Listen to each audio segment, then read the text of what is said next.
Popcorn passions channel సభ్యులందరికీ వీక్షకులందరికీ నా శుభాభివందనాలు. ఇది సరిపోదా శనివారం చిత్రం గురించి చేస్తున్న పూర్తి విశ్లేషణ. ఈ చిత్రాన్ని చూడాలనుకుంటూ ఇంకా చూడని వాళ్ళు మా నాన్ స్పాయిలర్ విశ్లేషణ చూడండి. క్రింద వివరణలో లింక్ పెడతాము, చూడండి. ఇందులో పెద్దగా స్పాయిలర్స్ లేదనుకోండి, అయినా సన్నివేశాల గురించి పూర్తి విశ్లేషణ జరుగుతుంది కాబట్టి తెలియజేస్తున్నాం. ముందు చేస్తున్న నాన్ స్పాయిలర్ వీడియోలో నన్ను ఎక్కువ ప్రభావితం చేసి చిత్రానికి సరిపోని విషయాల గురించి ఎక్కువ మాట్లాడుకున్నాం. అలానే సరిపోలేదంటే చిత్రం అంత చెత్తగా ఉందా అంటే లేదు, పర్వాలేదనిపించింది. అందులోని బాగా సరిపోయిన పాత్ర ఎస్జే సూర్య గారి పాత్ర అని చెప్పుకొచ్చాను. ఇంకా సరిపోయిన విషయాలు కొన్ని ఉన్నాయి, వాటి గురించి మాట్లాడకపోవడం నా తప్పిదమే. బాగా సరిపోవడమే కాకుండా అంతకు మించి ప్రయత్నం చేసింది మాత్రం నేపథ్య సంగీతం ఇచ్చిన, అంటే బ్యాక్గ్రౌండ్ స్కోర్ ఇచ్చిన జేక్స్ బిజాయ్ గారు. ఇక్కడ రాజమౌళి గారు విఎఫ్ఎక్స్ గురించి చెప్పిన ఒక మాట గుర్తొస్తుంది. అదేంటంటే, ఏ సాంకేతిక అంశమైనా కథలోని భావోద్వేగానికి ఆజ్యం పొయ్యాలే కానీ భావోద్వేగానికి ప్రత్యామ్నాయం అవ్వకూడదని. ఈ చిత్రానికి అది బాగా వర్తిస్తుంది. ఈ చిత్రంలోని నేపథ్య సంగీతం ఎంత బాగున్నా అది భావోద్వేగంతో కలిస్తేనే సంగీతం అవుతుంది, కలవకపోతే శబ్దంలా మిగిలిపోతుంది. ముఖ్యంగా ప్రతి పోరాట సన్నివేశానికి ఆయన చెలరేగి కొట్టారంటే అతిశయోక్తి కాదు. నేపథ్య సంగీతంలోని ఆ వాడికి వేడికి ఏ మాత్రం సరిపోని రీతిలో పోరాట సన్నివేశాల చిత్రీకరణ జరిగింది. అందుకే అద్భుతాలు జరగలేదు. కానీ నాకైతే ఒక్కచోట మాత్రం బాగా అనిపించింది. అది విరామానికి ముందు చారులతకు సూర్య తానే శనివారం గాడని ఆవిష్కరించుకునే పోరాట సన్నివేశం మొదట్లో రోమాలు నిక్కబొడుచుకున్నాయంటే అతిశయోక్తి కాదు. అలాంటి భావ ఉద్రేకం కోసమే కదా ఇలాంటి చిత్రాలు చూసేది మనం. అక్కడ కూడా ఎందుకు సరిపోయిందంటే, చారుకి హింస నచ్చదు, కానీ సూర్య తను శనివారాలు చేసే హింస గురించి తనకు తెలిస్తే ఎలా ప్రతిస్పందిస్తుందో అని తపన పడుతున్న సమయంలో చారుయే ఆ శనివారం గాడే ఇప్పుడున్న సోకులపాలెం పరిస్థితికి సరైనోడు అని చెప్తుండగా సూర్య తానే శనివారం గాడని ఆవిష్కరించుకునే అవకాశం దొరకడం అద్భుతం. భావోద్వేగానికి కావాల్సిన బిల్డప్ చేసి తర్వాత పోరాటం పెట్టడం వల్ల జరిగిన అద్భుతం అది. అది మొదటి కొన్ని క్షణాల వరకే పరిమితమైంది. పోరాటం ముగింపులోపు నీరు గారిపోయింది. నిజమా? అదెలా నీరు గారిపోయింది చెప్పు అంటే చెప్తాను, వినండి. అలానే ముందు వీడియోలో చెప్పిన సరిపోలేని విషయాల గురించి ఇంకా వివరంగా మాట్లాడుకుందాం. అంతకుముందు ఒక చిన్న స్వీయ ప్రకటన. మీకు తెలుసు, ఇప్పుడు వాడుక భాషలో ఆంగ్లం లేకుండా ఒక్క వాక్యం కూడా తెలుగులో పూర్తిగా మాట్లాడుకోలేకపోతున్న పరిస్థితిలో భాష మీద అభిమానంతో, చిత్రాల పట్ల మక్కువతో పూర్తిగా దాదాపు 99% తెలుగులో చలనచిత్రాల గురించి మాట్లాడుతూ నిర్దిష్టమైన విశ్లేషణ చెప్పి ప్రచురిస్తున్న ఈ వీడియోలను తెలుగు వారందరికీ చేరువ అవ్వాలంటే తెలుగు వాళ్ళైన మీరు లైకులు గుద్దేయాల్సిందే, అలానే సబ్స్క్రైబ్ చేసుకోవాల్సిందే. తొందరగా 5,000 సబ్స్క్రైబర్స్ కి చేరుకుందాం. మన తెలుగు భాషా దినోత్సవం మొన్నే ఆగస్టు 29న జరుపుకున్నాం. కేవలం ఆ రోజు మాత్రమే సాంఘిక మాధ్యమాల్లో శుభాకాంక్షలు చెప్పుకునే వరకు పరిమితి చేయకుండా మీరు వాడుకలో అలా చేసే పనిలో తెలుగుని ఎక్కువగా ఉపయోగించడం చేస్తే బాగుంటుంది.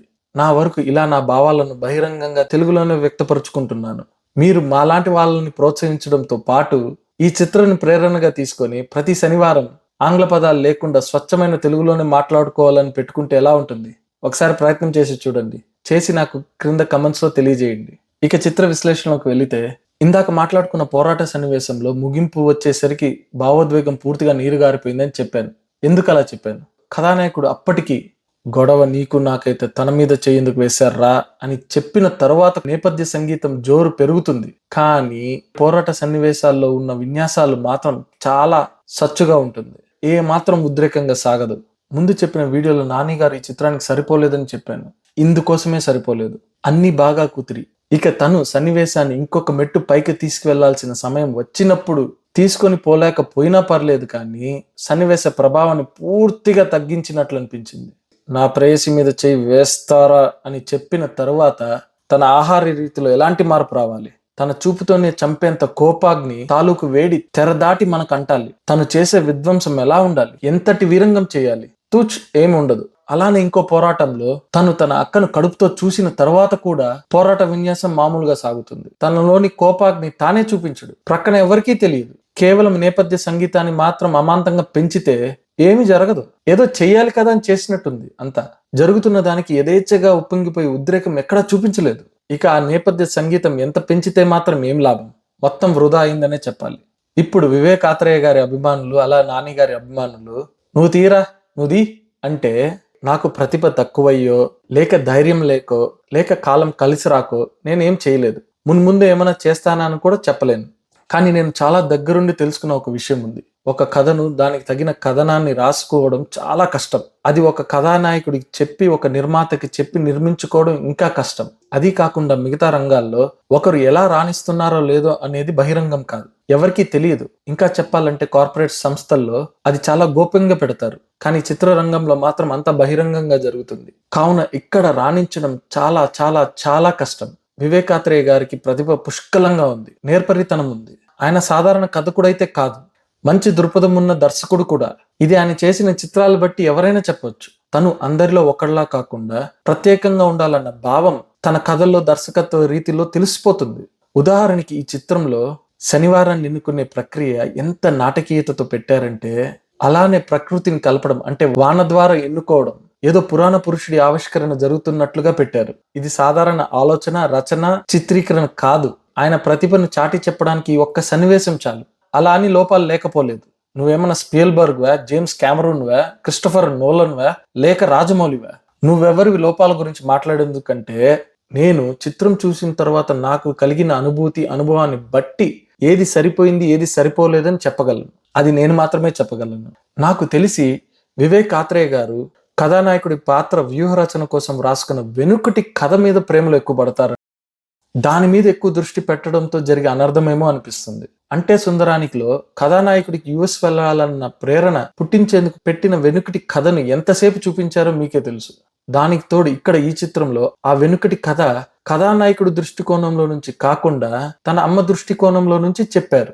దానివల్ల జరిగిన అనర్థం నా అభిప్రాయంలో అయితే, మనకు ముందు కథానాయకుడు ఎందుకంత కోపిష్టి, తన కోపం వల్ల జరిగే అనర్థం ఏంటి, దాని ప్రభావం ఏంటని చూపించి తన కోపాన్ని తన అమ్మ మాత్రమే నియంత్రించగలదని పెట్టి, ఆ తర్వాత తను తొందరలో చనిపోతాదని తెలిసి తను స్వతహాగా నియంత్రించుకోవడం ఎలా అని నేర్పించే ప్రక్రియలో అది ఏ రోజై ఉండాలన్నది ఆ నాటకీయతతో ప్రదర్శించడం, ఎక్కువ సమయం తీసుకోకుండా పెట్టి ఉంటే, అంతేకాకుండా తనకు నిజమైన కోపం వచ్చిన రోజు అది ఏ రోజైనా ఒక్కటే అని కూడా చెప్పుంటే, సూర్య అన్యాయం చూసి కోపం అణుచుకున్నప్పుడల్లా తనకు మనకు కలిగే ఆ భావ ఉద్రిక్తత, ఆ కోపాన్ని తీర్చుకునేందుకు శనివారం రోజు చేసే రుద్రతాండవం మనకు కలిగిన ఆ భావోద్వేగానికి పరిపూర్ణత లభిస్తుంది.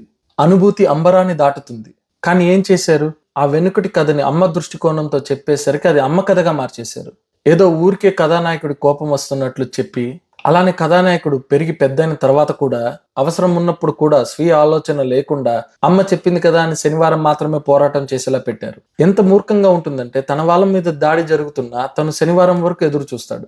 నేను శనివారాలు మాత్రమే పోరాడే అంశాన్ని తప్పు పట్టట్లేదు, కానీ అది కథానాయకుడి రూపకల్పనలోని ఎదుగుదలను నియంత్రించడం వల్ల సరిపోలేదు. ఇంకా రెండో భాగంలో ఎస్జే సూర్య గారి పాత్ర దృష్టికోణంలో నుంచి కథనం సాగుతుంది. ఎక్కువ సమయం తెర మీద ఆయనే కనిపిస్తారు కూడా. ఆయన చేసిన అద్భుతమైన నటన వల్ల మనకు అసహనం కలగదు. ఎస్జే సూర్య గారు ఏదైతే తన నటనతో చేయగలిగారో అదే నాని గారు చేయలేకపోయారు. ఆయన శనివారాలు మాత్రమే పోరాటం అంటే, మిగతా రోజులు తన మీద తన కుటుంబం మీద దాడి జరిగిన కోపాన్ని అణిచివేసుకుంటున్నట్లు చూపించలేదు. కానీ అదేదో హాస్యంలా పరిగణించడం వల్ల ఆ పాత్ర తాలూకు భావాన్ని ఆయనే తగ్గించేశారు. నేను పూరి గారికి ఎలా ఒక అనామకుడిగా సలహా ఇచ్చానో, అలానే వివేకాత్రేయ గారికి కూడా ఒక సలహా.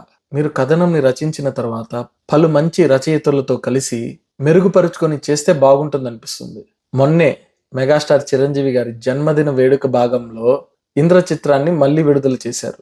అలానే ఆ చిత్ర సిబ్బందితో చిరు గారు ముచ్చటించుకుంటున్నప్పుడు ఎలా చాలా మంది రచయితలు కూర్చొని కథనాన్ని మెరుగుపరిచారో చెప్పుకొచ్చారు. అలానే మనం జగదేక వీరుడు అతిలోక సుందరి గురించి కూడా వినున్నాము. కానీ ఇప్పుడు అలా జరగట్లేదేమో అనిపిస్తుంది. ఎందుకంటే కథనం, దర్శకత్వం ఒక్కరి పేరే వేసుకోవాలన్న తాపత్రయం ఎక్కువైపోయింది. దానివల్ల ఇంతకు ముందు జరుగుతున్న సహయోగం జరగట్లేదేమో అనిపిస్తుంది.